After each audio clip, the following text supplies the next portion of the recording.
유죄로 인정된 부분에 관한 양형의 이유를 보겠습니다. 유죄로 인정된 범죄들은 일부 상상적 경합범 관계 및 실체적 경합범 관계에 있으므로 형법과 관련 법률에 따라 법률상 처단형의 범위를 산정하면 피고인에 대하여 징역 1개월 이상, 징역 11년 3개월 이하의 형을 선고할 수 있습니다. 그중 양형 기준이 설정되어 있는 범죄인 특수공무집행방해죄, 공용서류 손상죄, 허위 공문서 작성죄에 관한 권고 형량의 범위를 봅니다. 이 사건 특수공무집행방해죄는 제1유형인 공무집행방해, 직무강요에 해당하고 가중요소에 해당하는 특별가중요소로서 비난할 만한 범행동기, 단체 다중의 위력을 보이거나 위험한 물건을 휴대한 경우, 공무방해 정도가 중한 경우가 있으므로 특별 조정된 가중 영역에 해당하여 권고형의 범위는 징역 1년에서 6년이 됩니다. 공용서류 손상죄는 제1유형인 공용물 무효에 해당하고 특별 양형인자는 없으므로 기본 영역에 해당하여 권고형의 범위는 징역 6개월에서 1년 6개월이 됩니다. 허위공문서 작성죄는 제1유형인 소극적 목적에 해당하고 특별 양형인자는 없으므로 기본 영역에 해당하여 권고형의 범위는 징역 4개월에서 10개월이 됩니다.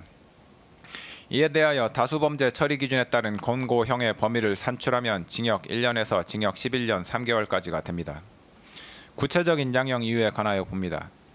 국가긴급권의 행사인 계엄선포는 전 국가적 혼란을 초래하고 국민의 기본권을 다각도에서 침해할 위험성이 매우 크다 할 것이므로 국가적 위기 상황을 타개하기 위한 다른 수단과 방법이 없는 지극히 예외적인 경우에 한하여 이루어져야 합니다. 대한민국 헌법 및 계엄법에서 계엄 선포에 관하여 국무회의의 심의를 특별히 명시하고 있는 것 역시 이와 같은 위험성을 가진 대통령의 국가긴급권 행사 권한의 온남용을 막고 그 독단을 견제하기 위함이므로 대통령으로서는 계엄 선포 여부를 결정함에 있어 평시의 국가 현안에 관한 국무회의에 있어서보다 국무위원 전원의 의견을 더욱 경청하고 신중을 기하였어야 합니다. 그런데 피고인은 12.3 비상계엄 선포에 관하여 전례 없이 자신이 특정한 일부의 국무위원들에게만 국무회의 소집을 통지하여 국무회의를 개최함으로써 헌법과 계엄법의 규정을 정면으로 위반하여 통지를 받지 못한 국무위원들의 심의권을 침해하였습니다. 피고인은 이에 그치지 않고 더 나아가 계엄 선포에 관하여 헌법에서 정한 국무총리 및 관계 국무위원회 사전 부서가 적법하게 이루어진 것처럼 허위로 문서를 작성하는 데 가담하였고 이후 대통령 기록물이자 공용서류에 해당하는 이 문서를 적법한 절차에 의하지 않고 임의로 폐기하였습니다. 피고인은 대통령으로서 누구보다 헌법을 소화하고 법질서를 준수할 의무가 있는데도 도리어 헌법과 관련 법령에서 대통령의 독단과 권력의 남용을 방지하기 위하여 규정한 절차적 요건을 경시하는 태도를 보였으므로 이는 비난받아 마땅합니다.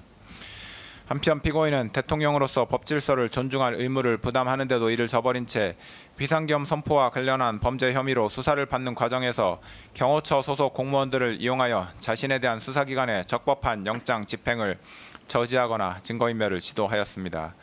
특히 피고인은 자신이 대통령으로서 가지는 막강한 영향력을 남용하여 경호처 소속 공무원들로 하여금 적법한 영장 집행을 저지하게 하였는데 이는 일신의 안위와 사적인 이익을 위하여 대한민국에 충성하는 경호처 소속 공무원들을 사실상 사병화한 것입니다.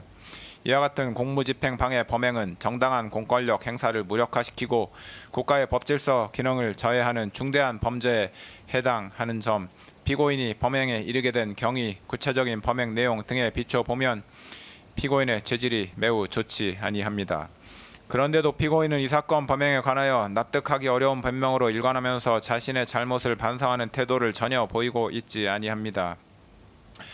이와 같은 점들에다가 당시 대통령이었던 피고인의 이 사건 범행으로 인하여 훼손된 법치주의를 바로 세울 필요성이 있는 점 등을 더하여 볼 때 피고인에게는 그 죄책에 상응하는 엄중한 처벌이 필요합니다.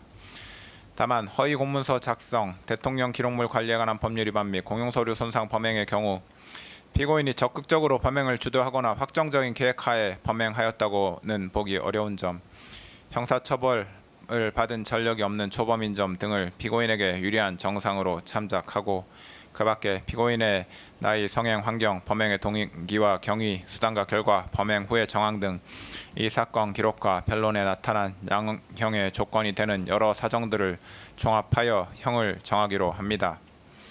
이상의 이유로 다음과 같이 판결을 선고합니다. 피고인 일어서십시오. 주문. 피고인을 징역 5년에 처한다.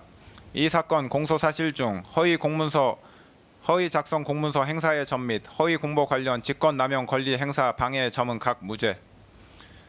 피고인은 이 판결에 불복이 있으면 오늘부터 7일 이내에 이 법원에 항소장을 제출하여 항소할 수 있습니다. 이상으로 판결 선고를 마쳤습니다. 피고인은 퇴정하십시오.